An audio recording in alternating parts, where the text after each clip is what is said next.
എല്ലാവർക്കും ഞങ്ങളുടെ പുതിയൊരു വീഡിയോയിലേക്ക് സ്വാഗതം. ഞങ്ങളുടെ മണാലി യാത്രയുടെ വിശേഷങ്ങളാണ് ഈ വീഡിയോയിൽ ഉൾക്കൊള്ളിച്ചിട്ടുള്ളത്. മണാലി ഞങ്ങളുടെ ഒരു സ്വപ്ന യാത്രയായിരുന്നു. കഴിഞ്ഞ ഏപ്രിൽ മാസത്തിലാണ് ഞങ്ങൾക്കത് സാധിച്ചത്.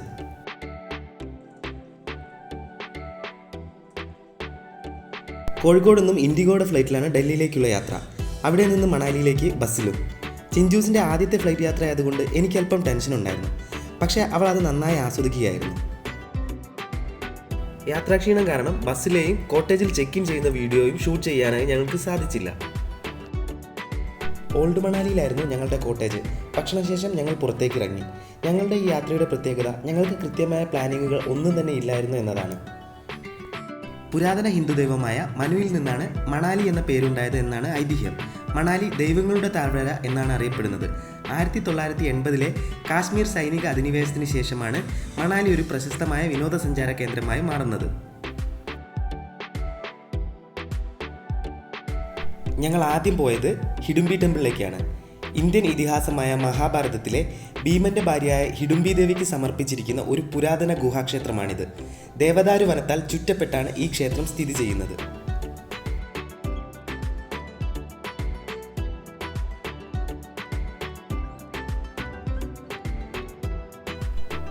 മണാലിയിലെ പ്രധാനപ്പെട്ട എല്ലാ വിനോദസഞ്ചാര കേന്ദ്രങ്ങളിൽ എത്തുന്നവരും ഈ വസ്ത്രത്തിൽ ഫോട്ടോ എടുത്ത് കാണാറുണ്ട്. കിനൗരി പട്ട് എന്നാണ് ഇത് അറിയപ്പെടുന്നത്. കുളു, മണാലി, ഷിംല എന്നിവിടങ്ങളിലെ പ്രാദേശിക സ്ത്രീകളുടെ പരമ്പരാഗത വസ്ത്രമാണിത്. ഇവിടെ ഇത് ധരിപ്പിച്ച് നൽകുന്ന ഒരുപാട് സ്റ്റാളുകളുണ്ട്. ഒരാൾക്ക് 100 രൂപയാണ് ഇവർ ഈടാക്കുന്നത്. ഇവിടെ ഫോട്ടോ എടുത്ത് നൽകാനായി ഒരുപാട് ഫോട്ടോഗ്രാഫേഴ്സിനെ കാണാൻ കഴിഞ്ഞു. 30 രൂപയാണ് ഒരു ഫോട്ടോയ്ക്ക് ഇവർ ഈടാക്കുന്നത്. ഞങ്ങളുടെ കയ്യിൽ ക്യാമറയും മറ്റും ഉണ്ടായിരുന്നെങ്കിലും അത്യാവശ്യം കുറച്ച് ഫോട്ടോസ് ഞങ്ങൾ ഇവരെ കൊണ്ട് എടുപ്പിച്ചിരുന്നു. പകൽ സമയം മുഴുവൻ ഹിഡുംബി ടെമ്പിളും അതിൻ്റെ പരിസര പ്രദേശങ്ങളും ചുറ്റിക്കറങ്ങിയ ഞങ്ങൾ വൈകുന്നേരമായി പോയത് മാൾ റോഡിലേക്കാണ്. ഓൾഡ് മണാലിയോട് തന്നെ ചേർന്ന് കിടക്കുന്ന ഒരു വ്യാപാര കേന്ദ്രമാണ് മാൾ റോഡ്. കുറച്ച് സാധനങ്ങളെല്ലാം വാങ്ങിച്ച ശേഷം ഞങ്ങൾ പെട്ടെന്ന് തന്നെ കോട്ടേജിലേക്ക് പോയി. കോട്ടേജിൽ വെച്ച് തന്നെയാണ് ഭക്ഷണവും കഴിച്ചത്. എന്താണെന്നറിയില്ല, ഇവിടുത്തെ ഭക്ഷണത്തിന് പറഞ്ഞറിയിക്കാൻ പറ്റാത്തൊരു രുചിയായിരുന്നു. അടുത്ത ദിവസം രാവിലെ ഞങ്ങൾ പോയത് റോത്താങ് പാസിലേക്കാണ്. മണാലിയിലെ ഏറ്റവും ഉയരം കൂടിയ പ്രദേശമാണിത്. സമുദ്രനിരപ്പിൽ നിന്നും 13,000 അടി ഉയരത്തിലാണ് ഇത് സ്ഥിതി ചെയ്യുന്നത്. കോട്ടേജിൽ നിന്നും ഏകദേശം 40 കിലോമീറ്ററോളം ദൂരമുണ്ടായിരുന്നു. ഈ യാത്രയിലെ പ്രധാന ആകർഷണമാണ് അട്ടൽ ടണൽ. ഇത് റോത്താങ് ടണൽ എന്നും അറിയപ്പെടുന്നുണ്ട്. ഉയരത്തിൽ സ്ഥിതി ചെയ്യുന്ന ലോകത്തിലെ ഏറ്റവും നീളമേറിയ തുരങ്കമാണിത്. മുൻ ഇന്ത്യൻ പ്രധാനമന്ത്രി അടൽ ബിഹാരി വാജ്പേയിയുടെ പേരിലാണ് ഇത് അറിയപ്പെടുന്നത്. 9 കിലോമീറ്റർ ദൈർഘ്യമുള്ള ഈ തുരങ്കം 2020-ലാണ് ഉദ്ഘാടനം ചെയ്തത്. മണാലി യാത്രയിൽ ബൈക്ക് അത്യാവശ്യമാണെന്ന് തിരിച്ചറിഞ്ഞ ഞങ്ങൾ ഒരു ബൈക്ക് റെന്റിന് എടുത്തിരുന്നു. എല്ലാ തരത്തിലുള്ള ബൈക്കുകളും ഇവിടെ ലഭ്യമാണ്. മൊബൈൽ ആപ്ലിക്കേഷൻസ് വഴിയും കടകളിൽ നിന്ന് നേരിട്ടും ബൈക്ക് ലഭിക്കും. ഞങ്ങൾ കടയിൽ നേരിട്ട് പോയി എൻഡോർക്കാണ് എടുത്തത്. ഒരു ദിവസത്തെ വാടക 600 രൂപയാണ്. അതിനു പുറമെ ഡെപ്പോസിറ്റ് തുക 2000-ഉം. ഈ തുക ബൈക്ക് കൈമാറുമ്പോൾ തിരിച്ചു നൽകുന്നതാണ്. സൗത്ത് പോർട്ടലിൽ ഞങ്ങൾ കയറുമ്പോൾ കണ്ട കാഴ്ചകളായിരുന്നില്ല നോർത്ത് പോർട്ടലിൽ. മറ്റൊരു ലോകത്തെത്തിയ പ്രതീതിയിലായിരുന്നു ഞങ്ങൾ. അതിൻ്റെ ആവേശം ചിഞ്ചൂസിലും കാണാമായിരുന്നു. ചുറ്റിലും മഞ്ഞിനാൽ മൂടപ്പെട്ട മലനിരകൾ മാത്രമായിരുന്നു. അത് മുന്നോട്ടുള്ള യാത്രയ്ക്ക് വേഗം കൂട്ടി.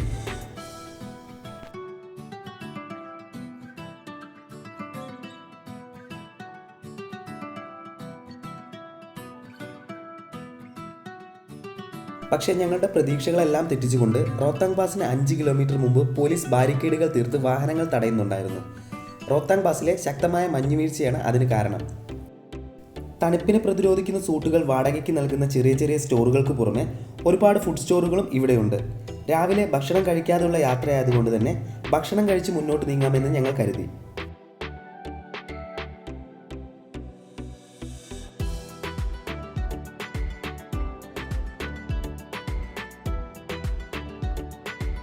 ഇവിടെ മുഴുവൻ ആളുകളുടെ തിരക്കാണ്. റോഡിലും മഞ്ഞു വീണ് കിടക്കുന്ന സ്ഥലങ്ങളിലും ആളുകൾ കൂട്ടമായി നിൽക്കുന്നു. ഞങ്ങൾ ആളുകൾ അധികം ഇല്ലാത്ത ഏറ്റവും ഉയരത്തിലുള്ള ഒരു സ്ഥലത്തേക്കാണ് കയറിപ്പോയത്.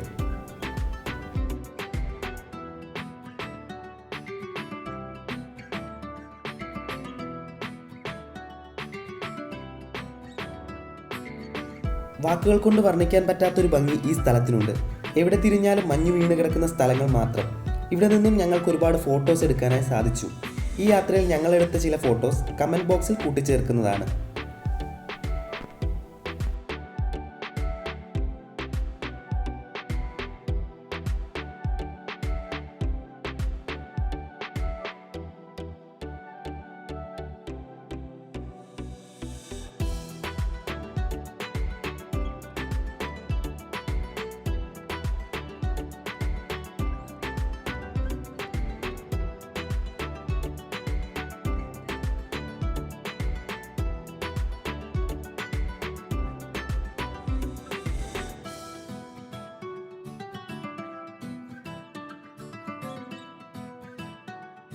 വൈകുന്നേരം വരെ അവിടെ ചിലവഴിച്ച ഞങ്ങൾ 5 മണിയോടുകൂടി തിരിച്ചിറങ്ങി. ഒരുപാട് ദൂരം മുന്നോട്ട് നടന്ന് നീങ്ങിയ ഞങ്ങൾ തിരിച്ചിറങ്ങാൻ കുറച്ച് ബുദ്ധിമുട്ടി. തണുപ്പ് കൂടി വരുന്നത് കാരണം രണ്ടുപേർക്കും ചെറുതായി ശ്വാസതടസ്സം നേരിടുന്നുണ്ടായിരുന്നു. തിരിച്ച് ബൈക്കിനടുത്തേക്ക് നടക്കുന്ന റോഡിനിരുവശത്തും മഞ്ഞ് വീണ് ഉറച്ചു നിൽക്കുന്ന അവസ്ഥയായിരുന്നു. ചിഞ്ചൂസ് അവിടെ തങ്ങളുടെ പേരുകൾ എഴുതി വെക്കുന്ന തിരക്കിലായിരുന്നു.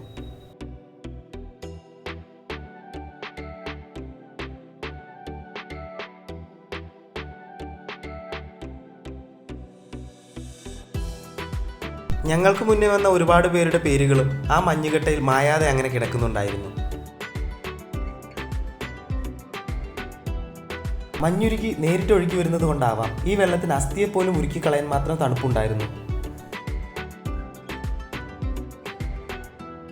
നമ്മൾ വന്നത് ഹിമാലയൻ ബൈക്കിലാണെന്ന് മറ്റുള്ളവർ കരുതട്ടെ എന്ന് പറഞ്ഞ് ചിഞ്ചൂസ് ഫോട്ടോയ്ക്ക് നൽകിയ പോസാണിത്.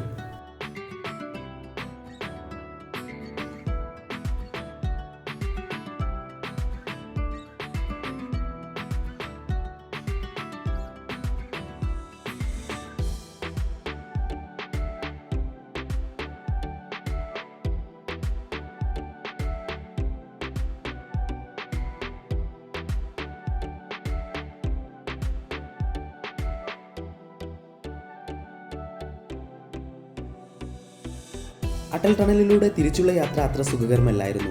വാഹനങ്ങൾ കൂടുതലുള്ളതിനാലാകാം ടണലിനകത്ത് മുഴുവൻ പുകയായിരുന്നു. പുകയും തണുപ്പും രണ്ടുപേരെയും തളർത്തിയിരുന്നു. ഏകദേശം 10 മണിയോടുകൂടിയാണ് കോട്ടേജിൽ തിരിച്ചെത്തിയത്.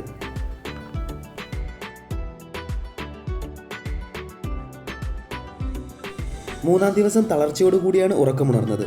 ഉച്ച കഴിഞ്ഞ് മാത്രമാണ് പുറത്തേക്ക് ഇറങ്ങിയത്. ഈ ദിവസം ഓൾഡ് മണാലിയിൽ തന്നെ ചിലവഴിക്കാം എന്ന് തീരുമാനിച്ചു. ഓൾഡ് മണാലിയിലൂടെയാണ് മനസ്ലു നദി ഒഴുകുന്നത്. ഇതിനു കുറുകെയായി ഒരുപാട് സിപ്പ് ലൈൻ ഒരുക്കിയിട്ടുണ്ട്. ഞങ്ങളെ കണ്ടപാടെ ഒരാൾ വന്ന് റേറ്റും കാര്യങ്ങളും വിവരിച്ചു. 100 രൂപയാണ് ഒരാൾക്ക് ഈടാക്കുന്നത്. ഇത് കണ്ട് എനിക്ക് ഹിന്ദി അറിയാത്ത ഇവൾ ഏത് ഭാഷയിലാണ് ഇയാളോട് സംസാരിക്കുന്നത് എന്ന് സംശയം തോന്നി.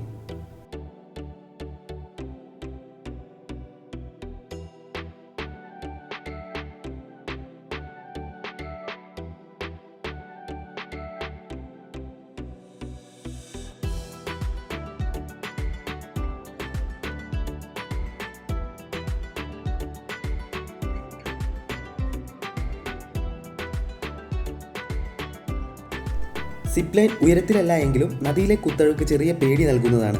വെള്ളത്തിൽ കാൽ മുട്ടുമ്പോൾ അസഹനീയമായ തണുപ്പാണ്. കാരണം മഞ്ഞുരുകിയാണ് ഈ പുഴ ഒഴുകുന്നത്.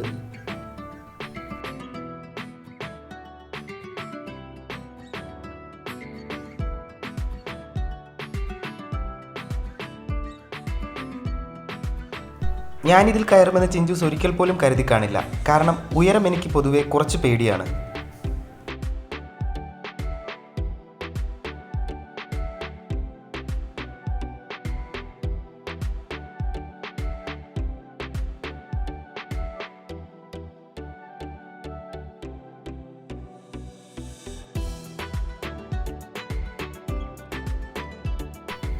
രാത്രി ഞങ്ങൾ അവിടെയുള്ള സ്ട്രീറ്റുകളിലൂടെ നടക്കാമെന്ന് കരുതി. ഒരുപാട് കടകളും ഫുഡ് കോർട്ടുകളും ഇവിടെയുണ്ട്. വിദേശീയരും സ്വദേശീയരും അടക്കം ഒരുപാട് ആളുകൾ ഇവിടെ സഞ്ചാരികളായി എത്തുന്നുണ്ട്.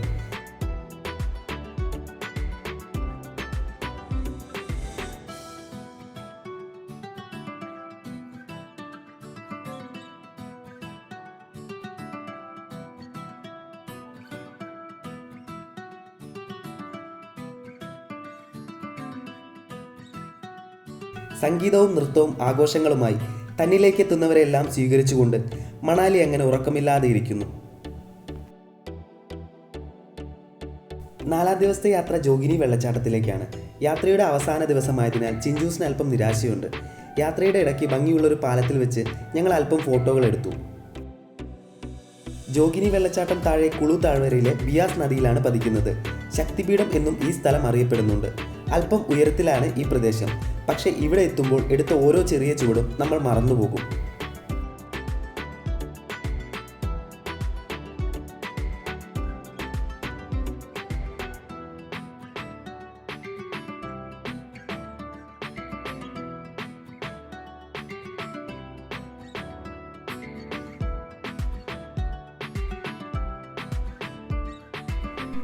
വെള്ളച്ചാട്ടം കാണാൻ വരുന്ന അധിക പേരും മുകളിലേക്ക് കയറി പോകുന്നതായി കാണാൻ സാധിച്ചില്ല. കാരണം ചെങ്കുത്തായി കയറ്റം കയറി മുകളിലെത്തുക കുറച്ച് ബുദ്ധിമുട്ടാണ്.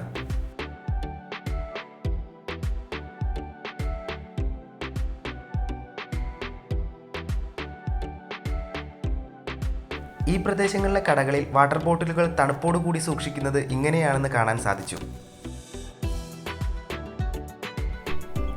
വാക്കുകൾ കൊണ്ട് വിവരിക്കാൻ കഴിയാത്ത ഒരു പറുദീസ തന്നെയാണ് ജോഗിനി.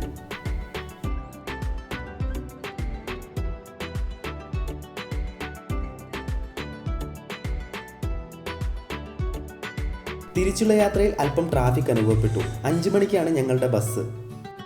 ഈ വ്യക്തി ഒരു അത്ഭുതം തന്നെയാണ്. ഞങ്ങൾ താമസിച്ചിരുന്ന വുഡ്സ്റ്റോൺ എന്ന കോട്ടേജിൻ്റെ നടത്തിപ്പുകാരനാണ്.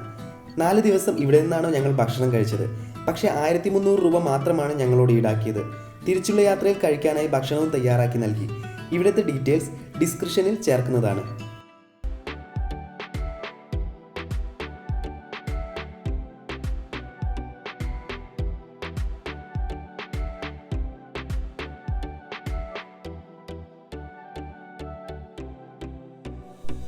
തിരിച്ചു പോരുമ്പോൾ എന്തൊക്കെയോ നഷ്ടപ്പെടുന്ന അവസ്ഥയിലായിരുന്നു. ചിഞ്ചൂസിന് തിരിച്ചു വരാനായി ഒട്ടും ഇഷ്ടമില്ലായിരുന്നു.